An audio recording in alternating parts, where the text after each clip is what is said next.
आप सभी को नमस्ते। आइए सुनते हैं आज का चमत्कार। तुरिन, इटली से मैं गियुलियाना फेरो हूँ। मैं एक दंत चिकित्सक के दफ्तर में बैठी परीक्षण के लिए उनके बुलावे की राह देख रही थी।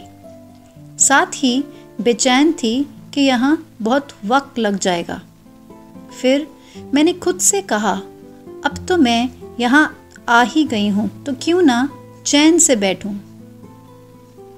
और फिर मैं चैन से बैठ गई। शायद चंद मिनटों के लिए मेरी आंख लग गई और उस थोड़े से समय में कुछ हुआ, क्योंकि जब मैंने आंख खोली तो सब कुछ बदल चुका था और फौरन ही मुझे इसका एहसास हुआ।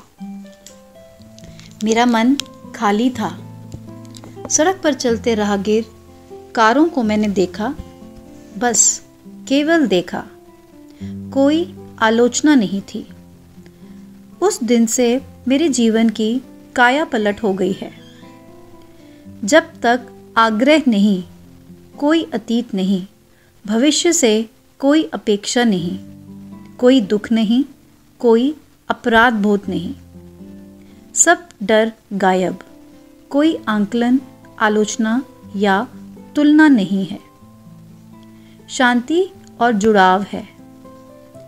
मैं अपने अलग अलग व्यक्तित्वों को अपने किरदार निभाते साफ देखती हूँ और फिर वो बिना किसी हस्तक्षेप के गायब हो जाते हैं।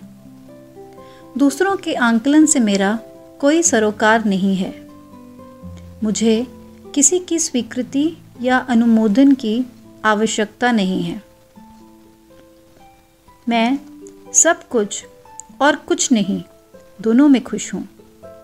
खाना बनाते समय मैं नाचती हूँ। अपने कुत्ते के साथ मैं शोर मचाती हूँ। आभार व्यक्त करने के लिए गाने बनाती हूँ। जो परिस्थितियाँ मुझे हास्यप्रद लगती हैं उसमें मैं खुलकर हंसती हूँ। प्राकृतिक परिवेशों में मैं पेड़ों, फूलों, घास, फलों, जानवरों सबको धन्यवाद देती हूँ। जानवरों से मुझे विशेष लगाव है और उनमें से बहुतों के साथ किए गए क्रूर व्यवहार के कारण उनके प्रति असीम करुणा भी है। मुझे ऐसा लगता है कि इस सब के साथ मेरा एकत्व है। जीवन बहुत खूबसूरत है और मैं इसका आनंद उठा रही हूँ। बहुत अधिक ऊर्जा है। थकान पहले से बहुत कम है और मैं अपनी सारी जिम्मेदारियां अधिक एकाग्रता से पूरी कर रही हूँ। मैं अपने को मार्गदर्शित होने देती हूँ और पूरी तरह इस पर विश्वास रखती हूँ। अपने लिए कोई मुश्किल प्रोग्राम नहीं रखती। सब कुछ को प्राकृतिक रूप से सरलता से होने देती हूँ। मेरी सेहत बहुत अच्छी है और कभी कभार कोई छोटी मोटी बीमारी आ भी जाती है तो उसे ये सोचते हुए स्वीकार करती हूँ कि ये बीमारी तो ठीक होगी ही और मुझे इससे क्या सीख मिलती ये देखती हूँ। मैं अपने शरीर नाम के पावन मंदिर का ख्याल रखती हूँ। मेरे रिश्ते जिनमें कभी टकराव था अब बिल्कुल सुधर गए हैं, क्योंकि अब कोई आंकलन नहीं है।